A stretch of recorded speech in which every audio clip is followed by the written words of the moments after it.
Shri N Sreekumar അടക്കമുള്ളവർ ഓന്തിനെ നാണിപ്പിക്കുന്ന വിധം നിറം മാറുന്നത് നമ്മൾ കാണുകയാണ്. ഒരു സമുദായ സംഘടനയുടെയും തിണ്ണ നിരങ്ങില്ല എന്ന് പറഞ്ഞവർ നേരത്തെ തന്നെ പല സമുദായ നേതാക്കന്മാരും പറഞ്ഞു, ദേ ഈ തിണ്ണയിൽ വന്നിരുന്ന് ഇത്ര നേരം നിരങ്ങിയിട്ടാണ് പോയത് എന്നൊക്കെ പറയുന്ന സാഹചര്യം ഉണ്ടായി. അപ്പോൾ തെരഞ്ഞെടുപ്പ് സമയത്ത് ഒരു നിലപാട് സ്വീകരിക്കുക.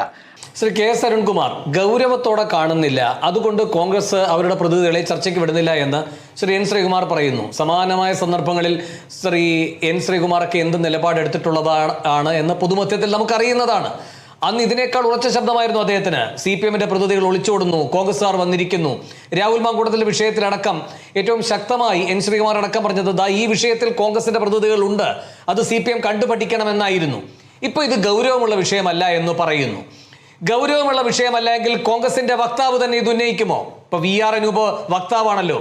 അദ്ദേഹം ഈ തുഷാർ വെള്ളാപ്പള്ളി സതീശനെ കണ്ട വിഷയത്തിലായാലും ഇപ്പൊ ഈ പറയുന്ന തുളസിയുടെയും ബിന്ദുവിന്റെയും കാര്യത്തിലായാലും ഒക്കെ ആവർത്തിച്ച് പ്രതികരിക്കുകയാണ്.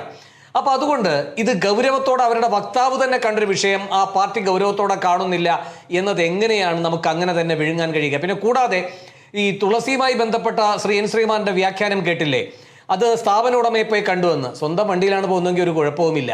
മന്ത്രി ആയതിനു ശേഷം, അതിന് മുൻപാണെങ്കിലും ഇതിൽ കുഴപ്പമില്ല. അതല്ലാതെയുള്ള കൂടിക്കാഴ്ചകൾക്കൊക്കെ മറ്റ് അർത്ഥവും വ്യാഖ്യാനവും ഉണ്ടാകും. അത് ആ പദവിയുടെ ദുരുപയോഗം കൂടിയാണ്. അപ്പൊ ശ്രീ എൻ ശ്രീകുമാർ പറയുന്ന വഴിക്ക് തന്നെ നിസ്സാരമായ വിഷയങ്ങളാണോ ഇതെല്ലാം? ശ്രീ എൻ ശ്രീകുമാർ അടക്കമുള്ളവർ ഓന്തിനെ നാണിപ്പിക്കുന്ന വിധം നിറം മാറുന്നത് നമ്മൾ കാണുകയാണ്. കഴിഞ്ഞ 10-15 ദിവസമായി കേരള രാഷ്ട്രീയത്തിലെ പലരും നിറം മാറുന്നതും നിലപാട് മാറ്റുന്നതുമെല്ലാം നമ്മൾ നിരവധി കാണുന്നുണ്ട്. കഴിഞ്ഞ 5 വർഷം തുടർച്ചയായി എന്തൊക്കെയാണോ പറഞ്ഞുകൊണ്ടിരുന്നത് അത് വിഴുങ്ങി തിരുത്തി പറയുന്നതും അന്നെടുത്ത നിലപാടിന് പരസ്പര വിരുദ്ധമായിട്ടുള്ള നിലപാട് സ്വീകരിക്കുന്നതുമെല്ലാം നമ്മൾ കാണുന്നു. ഒരു സമുദായ സംഘടനയുടെയും തിണ്ണ നിരങ്ങില്ല എന്ന് പറഞ്ഞവർ നേരത്തെ തന്നെ പല സമുദായ നേതാക്കന്മാരും പറഞ്ഞു, ദേ ഈ തിണ്ണയിൽ വന്നിരുന്ന് ഇത്ര നേരം നിരങ്ങിയിട്ടാണ് പോയത് എന്നൊക്കെ പറയുന്ന സാഹചര്യം ഉണ്ടായി. അപ്പോൾ തെരഞ്ഞെടുപ്പ് സമയത്ത് ഒരു നിലപാട് സ്വീകരിക്കുക, ആ നിലപാടിലൂടെ ഒരു പക്ഷത്തിന്റെ വോട്ട് ആർജിക്കുക. എന്നാൽ മറുപക്ഷവുമായി ആ നിലപാടെടുത്തു എന്നിരുന്നാൽ പോലും എല്ലാ തരത്തിലുള്ള അന്തർധാര സജീവമാക്കുക. ഇപ്പോൾ ഇവിടെ സൂചിപ്പിച്ചല്ലോ, ക്ഷീര ആശംസകൾ പറയുന്ന ഒരു മന്ത്രിയെ നമ്മൾ കാണുകയാണ്. പണ്ട് KV തോമസിനോട് കേരള ഹൗസിൽ വെച്ചൊരു ചോദ്യം ചോദിച്ചപ്പോൾ, കേന്ദ്രമന്ത്രിയായിട്ട് ചർച്ച ചെയ്ത് എന്താണെന്ന് ചോദിച്ചപ്പോൾ അദ്ദേഹം പുട്ടും കടലയും കഴിച്ചു എന്ന് പറഞ്ഞതിന് എത്ര ദിവസമാണ് ഇവിടെ വലിയ ലൈവ് വാർത്തയായി നിശ്ചിതമായി വിമർശിച്ചുകൊണ്ട് കോൺഗ്രസിന്റെ പ്രതിനിധികൾ ചർച്ച ചെയ്തത്. ഇപ്പോൾ ഞാൻ കണ്ടത് ഇന്ന സമുദായ നേതാവിനെയാണ്, മന്ത്രി എന്ന നിലയിലാണ് കണ്ടത് എന്ന് പറഞ്ഞാൽ എത്ര ബഹുമാനത്തോടെ ആ വിഷയം തീരും? ഇതിപ്പോ സമുദായ നേതാക്കന്മാരെയും അപമാനിക്കുകയാണ്. കണ്ടോ, എന്തിനാണ് കണ്ടത്, അല്ലെങ്കിൽ എന്നെ ആവശ്യം എന്ന് പറയുന്നതിന് പകരം ക്ഷീരദിനാശംസകൾ പറഞ്ഞുകൊണ്ട് ചിരിച്ചുകൊണ്ട് പോകുന്നൊക്കെ നമ്മൾ കണ്ടു. അപ്പൊ ഇവരെല്ലാം തെരഞ്ഞെടുപ്പ് സമയത്ത് ചില പ്രതീതികൾ ഉണ്ടാക്കുന്നു. ആ പ്രതീതി ഇടതുപക്ഷത്തെ ആക്രമിക്കാൻ വേണ്ടിയിട്ടുള്ള പ്രതീതിയായിട്ട് മാറ്റുകയാണ്. ആ നിലപാടിനെതിരെ അവസരവാദ നിലപാട് സ്വീകരിച്ചുകൊണ്ട് തെരഞ്ഞെടുപ്പിൽ ജയിക്കാൻ വേണ്ടിയിട്ടുള്ള നിലപാടുകൾ മാത്രമാണ് ഞങ്ങൾ അതാത് സമയത്ത് സ്വീകരിച്ചത് എന്ന് കാണുകയാണ്. ഇപ്പൊ ഏതെങ്കിലും ഒരു സമുദായ സംഘടനാ നേതാക്കളെ പോയി കാണുന്നതിനും അല്ലെങ്കിൽ മന്ത്രിയായതിനു ശേഷം അങ്ങോട്ട് പോയി അഭിനന്ദനം ഏറ്റുവാങ്ങുന്നതും നന്ദി പറയുന്നതും വലിയ തെറ്റായിട്ട് ആരും ഇവിടെ ചിത്രീകരിക്കുന്നില്ല. പക്ഷെ ഇവരെടുത്ത നിലപാട് എന്താണ്? തെരഞ്ഞെടുപ്പ് വരെ എടുത്ത നിലപാട് എന്താണ്? ആ നിലപാട് തെരഞ്ഞെടുപ്പ് കഴിയുമ്പോൾ പൂർണ്ണമായി അതിന് വിരുദ്ധമായിട്ട് പ്രവർത്തിക്കുന്നത് നാം കാണുകയാണ്. ഇവിടെ ഇൻട്രോയിൽ പറഞ്ഞു, ഇതുവരെ VD സതീശൻ എന്നറിയപ്പെട്ടയാൾ മേനോൻ സതീശൻ എന്ന് സ്വയം ഇൻട്രൊഡ്യൂസ് ചെയ്യുന്ന സാഹചര്യവും അതിന്റെ ഭാഗമായിട്ട് ഉയർന്നു വന്ന ചർച്ചകളും എല്ലാം നമ്മൾ കണ്ടു. അപ്പൊ കോൺഗ്രസിന് എന്തുമാകാം, മറ്റൊരു പ്രസ്ഥാനങ്ങളും ഒരഭിപ്രായവും ഇത്തരം കാര്യങ്ങളിൽ എടുക്കാൻ പാടില്ല. എത്രയോ നുണപ്രചരണമാണ് നടത്തിയത്. ന്യൂനപക്ഷത്തിനെതിരാണ് ഇടതുപക്ഷ സർക്കാർ, ന്യൂനപക്ഷ വിരുദ്ധ നിലപാടുകൾ സ്വീകരിക്കുന്നു, വെള്ളാപ്പള്ളിയെ വലിയ തരത്തിൽ പ്രകീർത്തിച്ചു കൊണ്ടിരിക്കുന്നു. ആ കാറിൽ കയറിയ വിഷയവുമെല്ലാം കൃത്യമായി അന്നത്തെ മുഖ്യമന്ത്രി സഖാവ് പിണറായി വിജയൻ വിശദീകരിച്ചു. ഒരേ ഗസ്റ്റ് ഹൗസിൽ നിന്ന് 200 മീറ്റർ അപ്പുറത്തുള്ള ഒരേ വേദിയിലേക്ക് പോകുന്നു. അപ്പോൾ 2 കാർ പോകേണ്ടതില്ല, ഒരു കാറിൽ പോകാം എന്ന തീരുമാനമാണ് എടുത്തത്. ഇത്രയും പ്രായമുള്ള ഒരാൾ എന്നൊരു നിലപാട് സ്വീകരിച്ചപ്പോഴൊക്കെ നിശ്ചിതമായിട്ട് വിമർശിച്ചവർ ഇപ്പോൾ നേരെ പോയി കാണുന്നതും തൊഴുവുന്നതും മണിക്കൂറുകൾ ചെലവഴിക്കുന്നതും എല്ലാം നാം കാണുകയാണ്. അപ്പോൾ ഈ ഇത്തരം ഇരട്ടത്താപ്പുകൾ ഓരോ ദിവസവും ഇനി പുറകെ വരും. എന്തിനു വേണ്ടിയിട്ടായിരുന്നു ഇത്തരത്തിലുള്ള നിലപാട് അവർ സ്വീകരിച്ചതെന്ന് പറഞ്ഞാൽ, ഭൂരിപക്ഷത്തിന്റെ വോട്ട് സംരക്ഷിക്കണം, അതോടൊപ്പം തന്നെ ന്യൂനപക്ഷത്തിന്റെ വോട്ട് കിട്ടണം. മറിച്ച് നിലപാട് സ്വീകരിക്കുമ്പോഴും എല്ലാ തരത്തിലും വോട്ട് ബാങ്കായിട്ട് പ്രയോജനപ്പെടുത്താനും അവസരവാദ നിലപാടിലൂടെ തെരഞ്ഞെടുപ്പ് രാഷ്ട്രീയത്തിൽ വിജയിക്കുക എന്നത് മാത്രമായിരുന്നു ഇവർ സ്വീകരിച്ച നിലപാടെന്ന് വരും ദിവസങ്ങളിൽ കൂടുതൽ തെളിയുന്ന സാഹചര്യം വരും. അതുകൊണ്ട് തന്നെ പല ചർച്ചകളിലും ഇനി കോൺഗ്രസ് പ്രതിനിധിയെ വിടാൻ കഴിയില്ല. കാരണം അവരെടുത്ത നിലപാടുകളെല്ലാം, ഇപ്പൊ ഇന്ന് തന്നെ ഒരു ആശുപത്രിയിൽ ഡോക്ടറെ തന്നെ പാമ്പ് കടിക്കുന്ന സാഹചര്യം ഉണ്ടായി. പണ്ട് കണ്ടം ചെയ്ത, ഇനി ഉപയോഗിക്കരുതെന്ന് പറഞ്ഞ കെട്ടിടത്തിന്റെ ഒരു റൂം ബാത്റൂം പൊളിഞ്ഞു ചാടി ഒരു മരണം സംഭവിച്ച സാഹചര്യമൊക്കെ നമ്മുടെ മുന്നിലുണ്ടായി. എത്ര നിശ്ചിതമായിട്ടുള്ള വിമർശനമായിരുന്നു. ഇപ്പൊ ഡോക്ടറെ തന്നെ ആശുപത്രിക്കുള്ളിൽ വെച്ച് പാമ്പ് കടിക്കുന്നു, സ്കൂൾ തുറന്ന ദിവസം സ്കൂൾ ഇടിഞ്ഞാടുന്നു. പല സംഭവങ്ങളും ഇനിയുണ്ട്.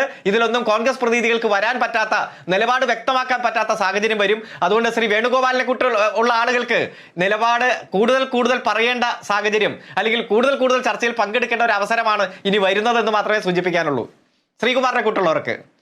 ഇവരുടെ നിലപാടുകൾ നാം എത്രമാത്രം ഒരു സമൂഹത്തിൽ എല്ലാ വിഭാഗത്തെയും ഉൾക്കൊള്ളണം എന്ന് മുന്നോട്ട് വെക്കുന്ന ഒരു ആശയമുണ്ടല്ലോ, അതിന്റെ കടക്കൽ കത്തിവെക്കുന്ന കൂട്ടരാണ്.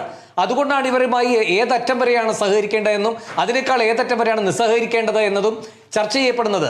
ഇപ്പോൾ സുകുമാരനാരെ ഒഴിച്ചു നിർത്താം, പക്ഷെ വെള്ളാപ്പള്ളി എന്തൊക്കെ തരത്തിലുള്ള വിദ്വേഷ പരാമർശമാണ് നടത്തിയിട്ടുള്ളത്, വർഗീയ പരാമർശമാണ് നടത്തിയിട്ടുള്ളത് എന്നത് നമുക്കറിയുന്നതാണ്. അപ്പോൾ എല്ലാ വർഗീയവാദികളെയും ഉൾക്കൊള്ളുക എന്നതല്ല സമീപനം. അപ്പോൾ ആ കാര്യത്തിൽ വിമർശന ബുദ്ധിയാതന്റെ കാര്യങ്ങളെ കാണേണ്ടതില്ലേ. പിന്നെ ഒരു കാര്യം കൂടി, അരുൺകുമാർ, മന്ത്രിമാർ പോകുമ്പോൾ അവരകത്തു പോയി എന്ത് പറഞ്ഞാലും അത് പുറത്തു വന്ന് പറയണമെന്ന് അവരെ നിർബന്ധിക്കരുത് എന്ന് പറഞ്ഞുകൂടാ. കാരണം ഏറ്റവും കൂടുതൽ സോഷ്യൽ ഓഡിറ്റിങ്ങിന് വിധേയമാകേണ്ട വിഭാഗം സമുദായ നേതൃത്വം തന്നെയാണ്. കാരശ്ശേരി മാഷ് ഇവിടെ ശരിയായി പറഞ്ഞതുപോലെ അവർ നിഷ്കളങ്കരായ നേതാക്കന്മാരല്ല, അവർ മറ്റൊരു കളത്തിലിറങ്ങി നിന്ന് രാഷ്ട്രീയം കളിക്കുന്നവരാണ്. അതുകൊണ്ട് ഇവരൊക്കെ അധികാര കേന്ദ്രങ്ങൾ അങ്ങോട്ട് പോയി കണ്ട് അവരുടെ അനുഗ്രഹം വാങ്ങി വണങ്ങി നിൽക്കുന്നു. ആ സാഹചര്യം പുറത്തേക്ക് കൊടുക്കുന്ന ഒരു സന്ദേശം ജനാധിപത്യ വിരുദ്ധമാണ്. സർക്കാരിന്റെ ജനാധിപത്യ മതേതര സ്വഭാവത്തിന് നിരക്കുന്നതല്ല. അതുകൊണ്ട് സോഷ്യൽ ഓഡിറ്റിങ്ങിന് വിധേയമാകേണ്ടതില്ലേ രണ്ടു കൂട്ടരും. രാഷ്ട്രീയക്കാർക്ക് മേൽ മാത്രമാണ് എപ്പോഴും നാം ഇത് അടിച്ചേൽപ്പിക്കുന്നത്. മന്ത്രി പോയി സമുദായ നേതാവിനെ കണ്ടാൽ സമുദായ നേതാവും പൊതുസമൂഹത്തോട് പറയണം, മന്ത്രിയും പൊതുസമൂഹത്തോട് പറയണം കണ്ടതെന്തിന് പറഞ്ഞത് എന്തൊക്കെയെന്ന്. അങ്ങനെ വേണ്ടേ അരുൺകുമാർ? ഇവിടെ നിരീക്ഷകർ അഭിപ്രായം സ്വതന്ത്രമായി തന്നെ പറയുന്നുണ്ട്. പക്ഷേ ഓരോ ഗവൺമെന്റ് നിൽക്കുമ്പോഴും ഈ നിരീക്ഷകരുടെ അഭിപ്രായത്തിൽ വ്യത്യസ്തത വരുന്നു. ഓരോ ഗവൺമെന്റ് വരുമ്പോഴും ഇവരുടെ അഭിപ്രായം മാറുന്നു എന്നതാണ് ഏറ്റവും ഗൗരവമായിട്ടുള്ള വിഷയം. ഇവിടെ സമുദായ സംഘടനകളുമായിട്ട് വളരെയധികം ഫൈറ്റ് ചെയ്തു പോകുന്ന സാഹചര്യം ഇതിനു മുമ്പും പലതവണ ഉണ്ടായിട്ടുണ്ട്. അതുപോലെ ചില നിലപാടുകളോട് യോജിക്കുന്ന സാഹചര്യം ഉണ്ടായിട്ടുണ്ട്. ഇപ്പൊ ഇടതുപക്ഷ ജനാധിപത്യ മുന്നണി സർക്കാരിനെ, ആ സർക്കാരിന്റെ വികസന പ്രവർത്തനങ്ങളും ക്ഷേമ പ്രവർത്തനങ്ങളും നല്ലതാണ് എന്ന് സമുദായ സംഘടനകൾ അഭിപ്രായം പറഞ്ഞു. അത്തരത്തിലൊരു സമുദായ സംഘടന അഭിപ്രായം പറയുമ്പോൾ ഞങ്ങളെ എതിർത്തവരാണ് പിന്നീട് ഞങ്ങളുടെ വികസന പ്രവർത്തനങ്ങൾ കണ്ട് ഈ ഗവൺമെന്റിന്റെ പ്രവർത്തനങ്ങൾ കൊള്ളാം, ഇന്ന വികസന പ്രവർത്തനം കൊള്ളാം, അതുകൊണ്ട് ഞങ്ങൾ ഇതിനോട് യോജിക്കുന്നു എന്ന് പറയുന്നത്. അങ്ങനെ യോജിക്കുന്ന അഭിപ്രായം പറഞ്ഞവരെ എന്തുകൊണ്ട് നിങ്ങൾ തള്ളി പറയുന്നില്ല എന്ന് ചോദിച്ച് ചർച്ച നടത്തിയ സാഹചര്യങ്ങൾ ഇതിനു മുമ്പ് ഉണ്ടായിട്ടുണ്ട്. അതുപോലെ തന്നെ മുസ്ലിം സമുദായത്തെ മൊത്തത്തിൽ ആക്ഷേപിക്കുകയല്ലോ, മുസ്ലിം ലീഗുമായി ബന്ധപ്പെട്ടുകൊണ്ട് അഭിപ്രായം പറഞ്ഞപ്പോൾ ആ അഭിപ്രായം പറയാനുള്ള സ്വാതന്ത്ര്യം അവർക്കുണ്ട്. പക്ഷെ അവരുടെ ഒരു വർഗീയ നിലപാടിനോടും ഞങ്ങൾ യോജിച്ചിട്ടില്ല. വർഗീയ നിലപാടുകൾ പറഞ്ഞപ്പോഴെല്ലാം അതിന് ഞങ്ങൾ തള്ളി പറഞ്ഞിട്ടുണ്ട്, ആ തള്ളി പറഞ്ഞ് നിഷേധിച്ചിട്ടുമുണ്ട്. അത് കേരളത്തിന്റെ പൊതുസമൂഹത്തിൽ അക്സെപ്റ്റബിൾ അല്ല, അത് ആവർത്തിക്കാൻ പാടില്ല എന്ന് ഞങ്ങൾ പറഞ്ഞിട്ടുണ്ട്. പക്ഷേ ഇവിടെ ഒരു വലിയ പ്രതീതി ഉണ്ടാക്കി. ആ പ്രതീതി ഉണ്ടാക്കിയത് എന്താ? ന്യൂനപക്ഷത്തിനെതിരാണ് ഈ ഗവൺമെന്റ്, ന്യൂനപക്ഷ സമുദായത്തിന് മുഴുവൻ ഈ ഗവൺമെന്റ് വിരുദ്ധമായിട്ടുള്ള കാര്യങ്ങൾ ചെയ്യുന്നു എന്ന പ്രതീതി വളർത്താനും പ്രചരിപ്പിക്കാനും മുന്നിൽ നിന്ന UDFന്റെ നേതാക്കന്മാർ, ആ നേതാക്കന്മാർ ഇപ്പോൾ പോയി സമുദായ സംഘടനാ നേതാക്കന്മാരുടെ മുന്നിൽ വണങ്ങി നിൽക്കുമ്പോഴാണ് ഏറ്റവും ഗൗരവമായ ചോദ്യം. ഇപ്പൊ ഇവിടെ കാരശ്ശേരി മാഷ് പറഞ്ഞു മുഖ്യമന്ത്രിയെ ഇങ്ങോട്ട് വന്ന് കണ്ടതിൽ കുഴപ്പമില്ല. ഇതേ മുഖ്യമന്ത്രിയല്ലേ ഇവിടെ ലത്തീൻ സമുദായ നേതാക്കന്മാരെ പോയി കണ്ടത്? ഞങ്ങൾക്ക് മന്ത്രിയില്ല എന്ന് പറഞ്ഞപ്പോ അന്ന് രാത്രി തന്നെ ശ്രീ VD സതീശൻ പോയി ലത്തീൻ സമുദായ നേതാക്കന്മാരെ കണ്ടു, ബിഷപ്പുമാരെ കണ്ട് തൊഴുതു നിന്നല്ലോ. എറണാകുളത്തും മന്ത്രിമാരെ നിശ്ചയിക്കുന്നതിന് മുമ്പേ തന്നെ വന്ന് ബിഷപ്പുമാരെ കാണുന്ന സാഹചര്യം ഉണ്ടായല്ലോ. ഇപ്പൊ ചില നേതാക്കന്മാർ കണ്ടാൽ ഇതെല്ലാം കൊള്ളാം, അത് മാത്രമല്ല കെ മുരളീധരൻ അടക്കമുള്ളവരെ ലത്തീൻ സഭയുടെ ആർച്ച് ബിഷപ്പിനെ കാണാനായി പിന്നീട് വിട്ടു. ഇങ്ങനെ ഓരോരോ ഘട്ടങ്ങളിലും മന്ത്രിസഭ എങ്ങനെ പ്രവർത്തിക്കും, ഏത് രൂപത്തിലായിരിക്കും എന്ന് ഈ വിഭാഗങ്ങളെയൊക്കെ ബോധ്യപ്പെടുത്താനായിട്ട് എന്ത് മാൻഡേറ്റാണ് ഇവർ VD സതീശൻ മന്ത്രിസഭയ്ക്ക് കൊടുത്തിരിക്കുന്നത്? അരുൺകുമാർ, ഇത് ജനങ്ങളുടെ മാൻഡേറ്റോടുള്ളൊരു മന്ത്രിസഭയല്ലേ? അതെ, ഗൗരവമായി ചിന്തിക്കേണ്ടതാണ്. കാരണം അതെ, ഒരു മന്ത്രിസഭ വന്നു, അങ്ങോട്ടും ഇങ്ങോട്ടും കാണുന്നു, അഭിനന്ദിക്കുന്നു, അഭിപ്രായം പറയുന്നു, വികസന കാര്യങ്ങളിൽ അഭിപ്രായം തേടുന്നു. ഇതൊന്നും തെറ്റാണ് എന്നല്ല പറയുന്നത്.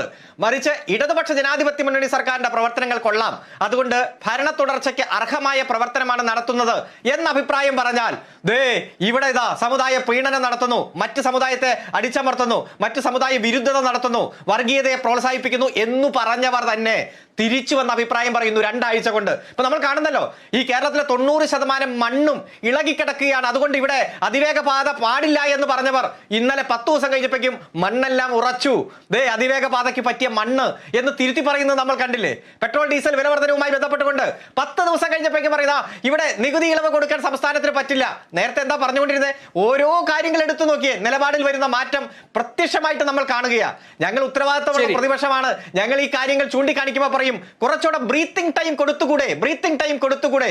ഇത്ര വിരുദ്ധമായ കാര്യങ്ങൾ വരുമ്പോൾ എങ്ങനെ ബ്രീത്തിങ് ടൈം കൊടുക്കാം? അതുകൊണ്ട് ഒരു വലിയ പ്രതീതി ഇടതുപക്ഷത്തിനെതിരെ, പ്രത്യേകിച്ച് ന്യൂനപക്ഷത്തിനെതിരാണ് ഇടതുപക്ഷ ഗവൺമെന്റ്, വർഗീയവാദികളെ പ്രോത്സാഹിപ്പിക്കുകയാണ് ഇടതുപക്ഷ ഗവൺമെന്റ് എന്ന പ്രതീതി ഉണ്ടാക്കാൻ ശ്രമിച്ചവർ, അതെ പ്രോത്സാഹിപ്പിച്ചവർ. നമുക്കറിയാം പിണറായി വിജയനെ കെട്ടുകെട്ടിച്ച് കണ്ണൂർക്ക് വിടുമെന്ന് പറഞ്ഞതാ വിഴിഞ്ഞം സമരവുമായി ബന്ധപ്പെട്ടുകൊണ്ട് ഒരു പുരോഹിതൻ. അത്തരത്തിലുള്ള പുരോഹിതന്മാർ നിലപാട് പറയുമ്പോഴും ഞങ്ങൾ വികസനത്തിന്റെ സന്ദേശമാണ് കൊടുത്തത്. പക്ഷെ അതൊക്കെ എത്ര തെറ്റായി ചിത്രീകരിക്കപ്പെട്ടു. ആ പ്രതീതിക്ക് വേണ്ടി വാദിച്ചവർ തന്നെ ഇപ്പൊ നിലപാട് മാറ്റുന്നത് കാണുമ്പോൾ ഇതൊക്കെ ജനാധിപത്യത്തിന്റെ സൗന്ദര്യം എന്ന് പറഞ്ഞ് ചില നിരീക്ഷകർ വിശേഷിപ്പിക്കപ്പെടുമ്പോൾ ഇതൊക്കെ ജനങ്ങൾ കാണുന്നുണ്ട് എന്ന് മാത്രമേ ഞങ്ങൾക്ക് അഭിപ്രായമുള്ളൂ.